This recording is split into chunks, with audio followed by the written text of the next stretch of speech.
எனக்கு வந்து நினைத்தது நினைத்த நேரத்தில் நடக்க மாட்டேங்குது. என்ன போனாலும் தாமதமாகுது, தடையாகுது. அதுக்கு திருச்செந்தூர் போனால் சிறப்பாக இருக்கும் அப்படின்றது தான் பதில். ஆனால் ஏன் அப்படின்னு தெரியணும்ல. அப்போ ஒரு சின்ன எடுத்துக்காட்டு நான் தான். அதுக்கு நான் தான் சாட்சி. 1985 பிறந்த செந்தில்குமார், அவனுக்கு உடம்பு முழுக்க இருக்கக்கூடிய அத்தனை எலும்புகளும் ஜாப்பீஸ் போல். அப்படி இப்படி நீங்கள் கீழே விழுந்தால் உடஞ்சிரும். அதுதான் செந்தில்குமார்ன்ற என்னோட நிலைமை. சரிங்க, எப்படி நம்ம ஜெயிக்கணுமே ஏதாவது அப்படின்றப்ப கலை அப்படின்ற ஒரு உணர்வு. புத்தகம் படிக்கிறோம், ஓவியம் வரைகிறோம், ஓவிய ஆசிரியர் ஆகிறோம், அதில் வெற்றி பெற முடியல.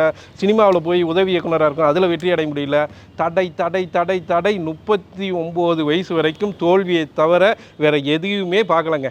திருச்செந்தூர் முருகன் கோயிலில் என்ன செய்கிறதுன்னு தெரியல. இறைவா எனக்கு இதுக்கு மேலே என்னன்னே தெரியலங்க அப்படின்னு சொல்லி 2019 அங்கே போய் படுத்துருக்கேன். 15 நாள் என் கையில் காசு கிடையாது. நான் ஒரு மாற்றுத்திறனாளி அப்படின்றதுனால என்னோட அந்த மாற்றுத்திறனாளிக்கான சலுகை பயணத்தில் நான் போய் சேர்ந்துட்டேன். அப்படியே படுத்து கிடக்கேன்.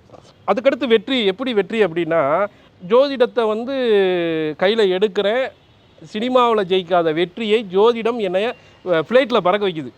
ஃப்ளைட்டில் போயிட்டு வந்து ஜோதிடம் சொல்கிற அளவுக்கு என்னை ஆளாகிறாரு. இது எப்படிடா நடந்துச்சு அப்படின்னா, இப்போ இந்த வீடியோ பதிவுக்கு முன்னாடி வந்து என் வாழ்க்கையின் ஒரு பெரிய திருப்பு முனை யாரா அப்படின்னா எனக்கு திருச்செந்தூர் முருகன் தான்.